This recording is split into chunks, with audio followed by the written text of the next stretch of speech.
పేతురు రాసిన రెండవ పత్రిక 2వ అధ్యాయము. మరియు అబద్ధ ప్రవక్తలు ప్రజలలో ఉండిరి, అటువలనే మీలోనూ అబద్ధ బోధకులుందురు. వీరు తమ్మును కొనిన ప్రభువును కూడా విసర్జించుచు తమకు తామే శీఘ్రముగా నాశనము కలుగజేసుకొనుచు నాశనకరమగు భిన్నాభిప్రాయములను రహస్యముగా బోధించుదురు. మరియు అనేకులు వారి పోకిరీ చేష్టలను అనుసరించి నడుతురు. వీరిని బట్టి సత్య మార్గము దూషింపబడును.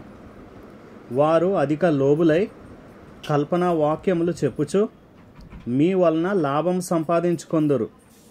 వారికి పూర్వము నుండి విధింపబడిన తీర్పు ఆలస్యము చేయదు.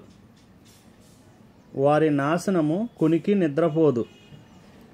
దేవదూతలు పాపము చేసినప్పుడు దేవుడు వారిని విడిచిపెట్టక పాతాళ లోకమందలి కటిక చీకటి గల బిలములలోనికి త్రోసి తీర్పుకు కావలిలో ఉంచబడుటకు వారిని అప్పగించెను.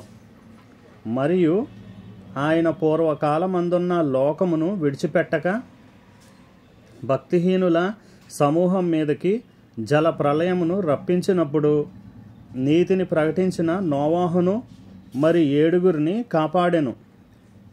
మరియు ఆయన సొదొమ గొమొర్రాలను పట్టణములను భస్మము చేసి ముందుకు భక్తిహీనులగు వారికి వాటిని దృష్టాంతముగా ఉంచుటకై వాటికి నాశనము విధించి దుర్మార్గుల కామ వికారయుక్తమైన నడవడి చేత బహు బాధపడిన నీతిమంతుడగు లోతును తప్పించెను. ఆ నీతిమంతుడు వారి మధ్యను కాపురముండి తాను చూచిన వాటిని బట్టియు వినిన వాటిని బట్టియు వారి అక్రమమైన క్రియల విషయంలో దినదినము నీతిగల తన మనస్సును నొప్పించుకొనుచు వచ్చెను. భక్తులను శోధనలో నుండి తప్పించుటకును దుర్నీతిపరులను ముఖ్యముగా మలినమైన దురాశ కలిగి శరీరానుసారముగా నడుచుకొనుచు ప్రభుత్వమును నిరాకరించుచు శిక్షలో ఉంచబడిన వారిని తీర్పు దినము వరకు కావలిలో ఉంచుటకును ప్రభు సమర్థుడు. వీరు తెగువగలవారును స్వేచ్ఛాపరులునై మహాత్ములను దూషింప వెరువకయున్నారు. దేవదూతలు వారికంటే మరి అధికమైన బలమును శక్తియు గలవారైనను ప్రభు ఎదుట వారిని దూషించి వారి మీద నేరము మోప వెరతురు. వారైతే పట్టబడి చంపబడుటకే స్వభావ సిద్ధముగా పుట్టిన వివేక శూన్యములగు మృగముల వలె ఉండి తమకు తెలియని విషయములను గూర్చి దూషించుచు తమ దుష్ప్రవర్తనకు ప్రతిఫలముగా హాని అనుభవించుచు తాము చేయు నాశనముతోనే తామే నాశనము పొందుదురు. ఒకనాటి సుఖానుభవము సంతోషమని ఎంచుకొందురు. వారు కళంకములను నిందాస్పదములునై తమ ప్రేమ విందులలో మీతో కూడా అన్నపానములు పుచ్చుకొనుచు తమ భోగములయందు సుఖించుదురు. వ్యభిచారిణిని చూచి ఆశించుచు పాపము మానలేని కన్నులు గలవారును అస్థిరులైన వారి మనస్సులను మరలు కొల్పుచు లోభిత్వమందు సాధకము చేయబడిన హృదయము గలవారును శాపగ్రస్తులునై ఉండి తిన్నని మార్గమును విడిచి బెయేరు కుమారుడైన బిలాము పోయిన మార్గమును బట్టి త్రోవ తప్పిపోయిరి.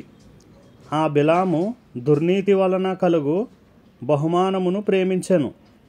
అయితే తాను చేసిన అతిక్రమము నిమిత్తము అతడు గద్దింపబడెను.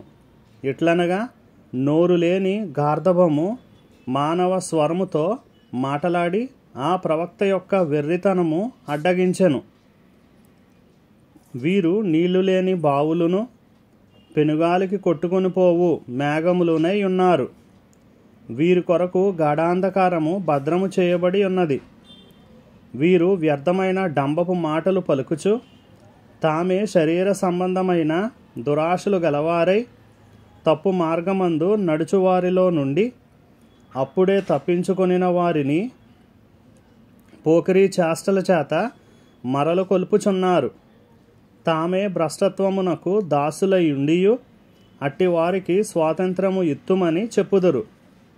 ఒకడు దేని వలన జయింపబడునో దానికి దాసుడగును గదా.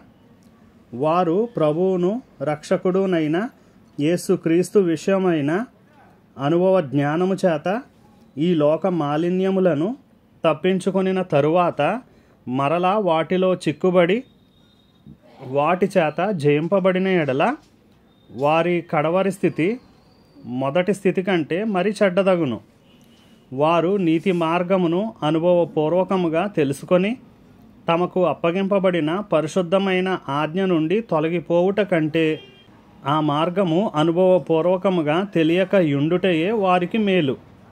కుక్క తన వాంతికి తిరిగినట్టును కడుగబడిన పంది బురదలో దొర్లుటకు మళ్ళినట్టును అను నిజమైన సామెత చొప్పున వీరికి సంభవించెను.